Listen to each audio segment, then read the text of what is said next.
On the evening of October 12th, 2013, Mark, Taylor, Rahul, and Josh had been bar hopping throughout the popular downtown district known as DuPont Circle, located in Washington, D.C., as a way to celebrate Rahul's upcoming birthday. After hours of heavy drinking, Josh decided to head home on his own at around 1:30 a.m., so the remaining three went back to Rahul and Taylor's apartment. Apartment 1601 of the Blair East apartment complex in Silver Springs. Rahul, Taylor, and Mark were all caught on a security camera in the apartment lobby, heading toward the elevator. They then ride the elevator up to floor 16, where they can be seen exiting the elevator and headed for their room. Although the three appeared harmless and even acting somewhat silly at times, the culmination of events that take place once this elevator door is closed is what makes these final moments quite daunting. At 3:25 a.m., one of the most bizarre phone calls found within the Truecrime archive was received by the Montgomery County Police Department. Do you need police, fire, or medical? Police. What do you need the police for? My friend is, he's here and I need emergency right now. Okay, what is going on that you need the police? What is happening? I don't know. Okay, we need to know what assistance you need. What is happening with your friend? Right, he's not breathing, okay? I don't know. Taylor, hello. Can somebody come back to the phone, please? Hello? Stop. Off of me! Don't touch me! I didn't do anything wrong. No! I didn't do anything wrong, okay? Stop. Taylor. Yeah, I'm here. Okay, I need you to talk to me because I don't know what's going on and all I hear is people saying to get off of me. Taylor, why did you call 911? What's going on? Nothing. This strange and ignorant behavior continued for approximately 9 minutes. So long, in fact, that another dispatcher took over the remainder of the call. Has anyone been drinking or using any drugs tonight? Yeah. Okay, who has? Everybody? Yeah. What have you been drinking? Just alcohol. Okay, what kind of alcohol has everybody been drinking? Just alcohol. I don't know. I I'm just need asking someone here because tonight, right now. Ma'am, they're coming right now, but the way that you've been answering questions, something's not right. You need to tell me I'm sorry. what is happening. I don't know. I just need someone here. There's blood Okay, everywhere. what do you mean there's blood everywhere? What happened? I don't know. How do you not know? You see what's going on. We don't. You need to tell us and paint the picture of what's happening right now. I don't know. I just need someone here. I'm scared. I just want someone here. Taylor managed to weave her way through this entire 911 call, providing little to no information. Several officers were dispatched to the apartment complex, one of which was Officer Dean Skiba, who was the first to enter the small 500-square-foot unit, where he came upon a scene that he described as something straight out of a horror movie.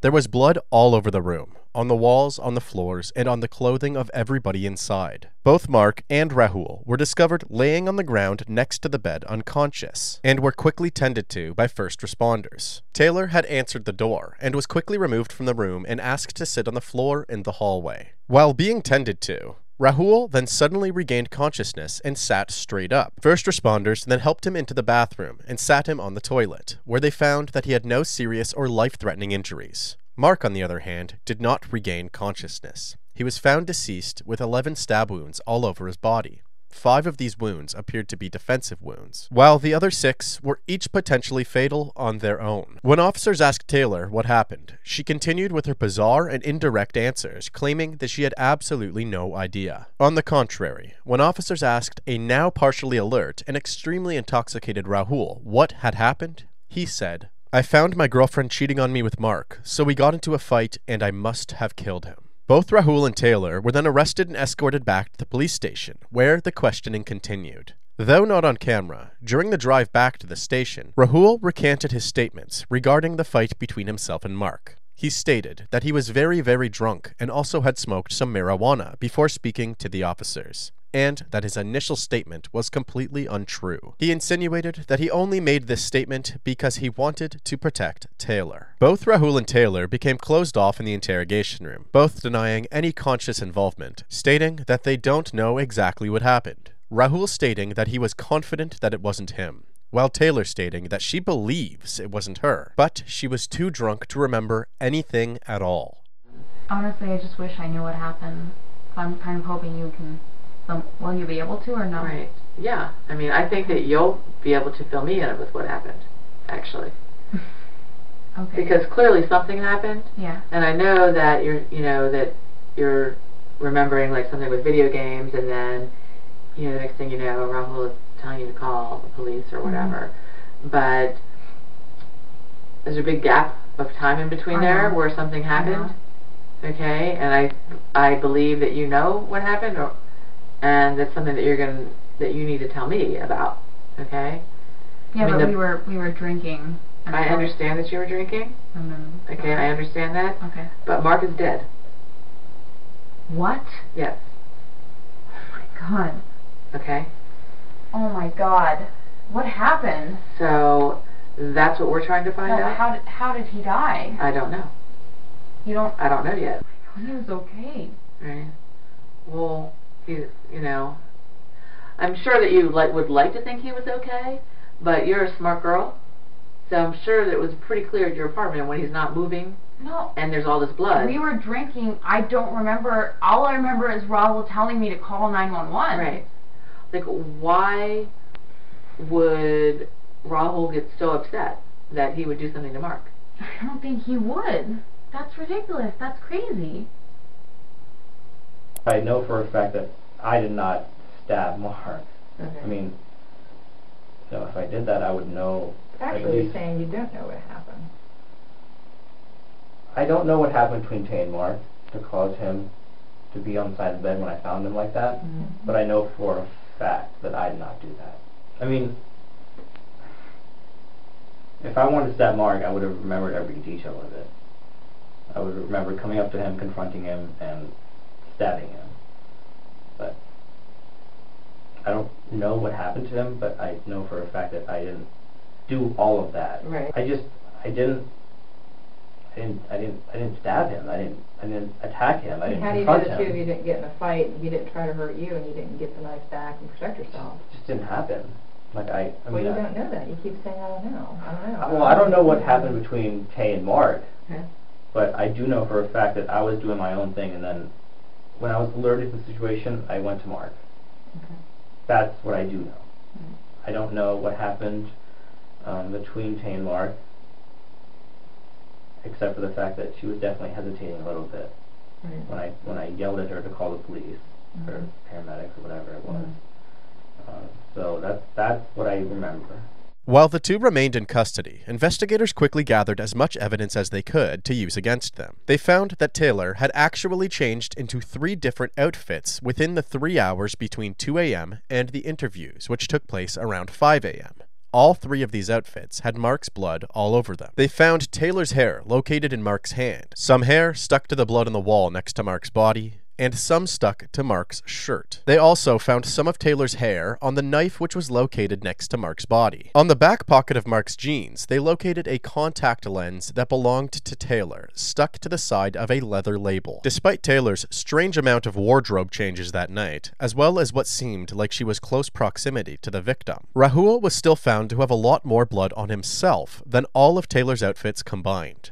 They also had Rahul's initial confession, which he had recanted. On top of all of that, investigators also found that Mark had sent a handful of strange text messages around 2 a.m. At 2:01, he said, "My night is becoming historically awkward." At 2:19, he said, "I'm about to gnaw my hand off so I can leave in an ambulance." His final text message was sent at 2:55 a.m. saying, "Awake, I need help." Using this evidence, they decided to confront Taylor again. The blood on your hands and your feet, do you have any idea where that came from? I assume from Mark. When the police got to your house, you weren't wearing this. Because they have pictures of you. You had a white t-shirt on and pink underwear. I'm kind of surprised I wore that in front of Mark. You had the wherewithal to change your clothes, yet you can't remember how you got the blood on you. They found that red dress there, but it's got blood stains all over it. How did the blood get on the dress? I mean, maybe I was by Mark before Rahul, but I mean, I have no idea. You just can't explain it? Clearly I, interacted with the body because I had blood on me. Right. I just don't know when it happened. Is there even a remote possibility that you did this to Mark and you don't remember? I can't imagine hurting someone like that. While these pressured questions did not lead to any further information, investigators also questioned Josh, the fourth friend who was out drinking with everybody at DuPont Circle earlier in the evening. Josh had claimed that he encountered Taylor and Rahul displaying some strange behavior himself. Apparently, Taylor had been flirting with both Josh and Mark all evening, causing the two to believe that Taylor might have been disloyal to Rahul. Both Josh and Mark went on to tell Rahul about this behavior, but Rahul told them that Taylor had actually perceived it as the opposite and said to him that Mark and Josh were both making her feel uncomfortable. Josh then told investigators that this conversation made things very awkward and was the main reason that he left the party alone that evening. She has a tendency to be a little flirtatious to Rahul's friends. And I just asked her, straight up, what's the deal? You're a little flirtatious. She said I couldn't do that to Rahul. I love him very much. It sounded like I was hitting on her. And so he took that very bad way. He was pretty pissed off. Rahul was just I just want to have fun for my birthday. And then Taylor was just we should just go. Obviously, I don't trust that Taylor girl. I just don't trust her. Since the arresting officers reported that Rahul had confessed to possibly killing Mark after seeing Mark and Taylor together, investigators felt that these statements from Josh aligned with Rahul's initial narrative. So, Rahul was questioned further regarding Taylor's loyalty. And finally, the investigators seemed to make some progress. I found out that Taylor and Mark may have been going out or something, got me back. When we all three of us got back to the apartment, it was clear that something was going on. Okay. Did it be clear because did you see them kissing or touching? No, they just... just the way they acted? Yeah, the body language. Him and Tay just made it seem like they had a thing going on. And as soon as I found that out, I just started doing my own thing. And I sort of just looked the other way. I sat down and started doing my own thing. And at some point, Mark sustained the injury. And I didn't stab anyone, but as soon as I found out that Mark had been sort of punctured here, I tried to stop the bleeding. I tried to give him CPR. I kept telling Tay to call the police, and he sort of, I wouldn't say hesitated, but just looked at us. I'm going to be honest with you. Something happened between Tay and Mark, and then Mark was bleeding out, so I came to his sort of medical attention. I tried to stop the bleeding. I came to him, and then I put a lot of pressure here, and then I just sort of hugged him. Did you ask her what happened? No, a normal person would be what happened? Probably should have done that, yeah. So, again, I don't know. I didn't do it. If you didn't stab him, then who did? Okay. Yeah. Although somewhat indirectly, Rahul just threw Taylor under the proverbial bus. He says he didn't do anything to him, therefore you must have got him. Oh my God. Rahul says that he felt like something was going on with you guys. What? You screamed, you started screaming, and that he turned around and that Mark was on the ground bleeding. I mean, what reason would you have to hurt Mark? You didn't wake up to him trying to I don't remember anything. At what point do you two well-educated people say, what happened? Why is this dude dead in my apartment? How did he get hurt? Or what's wrong with him? I don't know. I'm telling you the truth. I can't myself imagine doing that. Right. So I'm just confused because, I'm not trying to put the blame on the wrong person. Throwing self-preservation out the window, Taylor refused to point the blame back at Rahul. So, investigators were forced to become more creative. They then made the unusual decision to place both suspects in the same room while they observed from another. Okay. Yeah. What happened? Hey. I don't know. What happened to Mark? I don't know. That's what I told them because I don't remember anything past confronting you about Josh and then you screaming at me to call 911. And that's what I told them. Where's our lawyers? I've been here all night. Do you want me to ask for them? Yeah. I want to get out of here. I want to poop. I want to eat. I'm hungry. Okay, I'm sorry. Look, they said that you thought that we were... Did you stab Mark or no? I don't think, like, I wouldn't do that. Why would I attack someone? Jay, why did you hesitate when I asked you to I call don't know, 911? because I was I guess in shock. I mean, all I remember is you yelling at me to, like, call someone. I want my lawyer, dude. I can't stay here. I'm hungry as I need to eat. Okay. I need to Mark. I did not stab him. I don't think I did either. I really don't think I did. Like, I don't think I did anything. Fine, dude. Just go out there and tell him that I want my lawyer and I want to get the fuck out of here. Okay, I just... Is it out of the question to even ask if you're okay? We're fine right now. I just need to get the fuck out of here, dude. Please, what happened? I don't know. I don't know. I'm freaking out, okay? I don't know. I don't think so. I don't know what happened. My lawyer, like this. And I explained to you that we don't keep lawyers here at the police station? But you can't just keep me here then. I can keep you here? Yes, I can, in a holding cell. When do I get to go? Like, when do I get to sleep in a bed or take a or eat? Following this conversation, Rahul stuck to his now slightly altered story, claiming that he knew that he didn't hurt Mark, while insinuating that he was aware that Taylor had stabbed Mark while the two were fooling around. He kept quiet as he awaited his attorney. Unlike Rahul, Taylor stuck to her initial statements throughout this entire process, claiming that she was far too intoxicated to remember anything at all and does not believe that she was involved in the violence that took place. Surprisingly, this may have worked out for Taylor whether she was being deceitful or not, as several hours after this recording, Taylor Gould was released from custody, while Rahul Gupta was charged with the second-degree murder of Mark Waugh. Grisly murder, a grad student charged with killing his best friend after a night of birthday partying. He told police his girlfriend was cheating with the victim.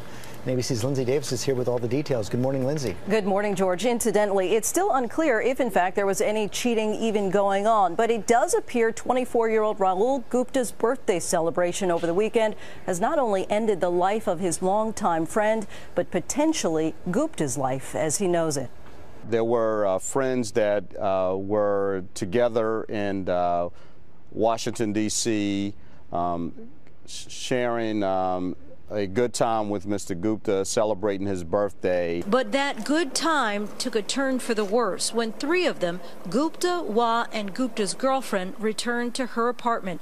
Arrest records indicate police were called just before 3:30 a.m. Sunday.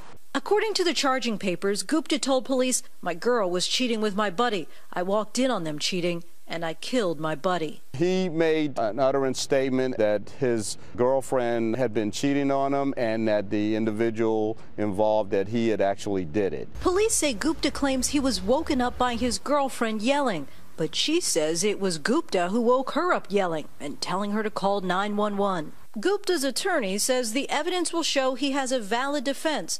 But this morning, the honor student is being held on $2 million bail, charged with second-degree murder. Before the trial began, the charge against Rahul was upped to first-degree murder, as the district attorney felt that they now had enough evidence to prove that Rahul had the intent to murder Mark. During the trial of Rahul Gupta, Rahul stuck to a plea of not guilty. His defense attorneys would state that Taylor was the one who killed Mark that evening and that she acted alone. Her motive was to silence Mark after coming on to him. The first thing the defense would state is that Rahul's initial confession should be seen as a false confession, simply due to intoxication and adrenaline after trying to save his friend's life. Next, they would highlight the strange 911 call that took place less than 2 hours after the three arrived at room 1601, claiming that Rahul could be heard expressing his concern for Mark. Meanwhile, Taylor was completely uncooperative. They would point out the bizarre choice that Taylor made to change her outfit 3 times before being questioned. Meanwhile, Rahul hadn't even changed once. They would also display this photo to the jury of Taylor's right hand, which appeared to have a minor injury on the outside of her pinky finger knuckle, claiming that this injury came from the edge of the blade of the knife when Taylor's hand would slide down the handle in the process of stabbing Mark. And finally, they would remind the jury to focus on the physical evidence that was found at the scene. Taylor's hair inside Mark's hand, on Mark's shirt, wrapped around the knife, and stuck to the blood on the wall next to Mark's body. The prosecution's case was quite different. They would state that Rahul was a jealous and angry boyfriend who was aware that his relationship was falling apart, and that his drunken rage caused him to attack Mark when he believed that Mark and Taylor were fooling around. They would claim that any of the physical evidence found in the apartment could not be trusted, since both Rahul and Taylor were living there. This means that their hair and DNA would be found all over the room regardless of any involvement in the attack. They would state that the bruise on Taylor's knuckle could be completely dismissed, as one of the 6 fatal stab wounds had gone 7 inches deep and actually chipped a bone on the way through. This meant that there was no way that Taylor could have been strong enough to inflict this injury. They would also present a clip from a phone call between Rahul and his father, where they believe that Rahul slipped up and almost confessed to the murder. I have a free call from Rahul Gupta. Where are you? I'm in jail. What happened? Mark and I got into a fight, and he tried to get a knife, and then I grabbed the knife. Who did you get into a fight with? Mark. After playing this recording, the prosecution moved on to their final argument, which focused on the interrogations of both Taylor and Rahul. They stated that Taylor was the only person that had any credibility, simply because she was able to admit that her memory was so affected that night that she very well could have been the one that murdered Mark. Meanwhile, Rahul had enough memory to claim that he knew that he didn't do it, but not enough memory to tell the investigators exactly what happened. What happened? I don't know. I don't know. I'm freaking out, okay? I don't know. I don't think so. I don't know what happened. After both sides presented their case to the jury was sent to deliberation, and the stakes were very high that Rahul get convicted, as if he wasn't found guilty, it was very likely that nobody ever would. This is because the state had now argued that Taylor was not the murderer. After 1 day of deliberation, the jury came back with a verdict. It has been called the love triangle murder, but today at the sentencing of George Washington University grad student Rahul Gupta, we learned it's really still unclear why he stabbed his best friend to death in front of his girlfriend in 2013 after a long night of drinking. Thanks for being here. I'm Derek McGinty. And I'm Leslie Foster. Deborah Alfarone sat in a courtroom as a judge sentenced Gupta to life in prison. Deb, it was quite an emotional afternoon. Absolutely, Leslie and Derek, and perhaps the most emotional part was when Mark Waugh's father got up there and spoke, and he said not only is Mark a victim, but his mother's a victim, his brother's a victim, and he's a victim, because there is not a day that goes by that they're ever on parole from waking up without Mark. Mark was a gift from God, and his death is a tragedy that we must carry for the rest of our lives. Prosecutors say Gupta lied under oath and tried to frame Gould for Waugh's murder, but the judge said today both he and the jury did not believe him. He showed no recognition of his own culpability, his own accountability, did not apologize to these family members, did not accept responsibility for what he had done. And witnesses say Gupta had a problem with rage, that he was jealous, abusive, and controlling. Gupta and Waugh had known each other from high school, actually, and Waugh was a first-year law student at Georgetown University at the time that his best friend killed him. Rahul Gupta was found guilty of the first-degree murder of Mark Waugh and was sentenced to life in prison. As of March 24th, 2017, Rahul's latest appeal was denied.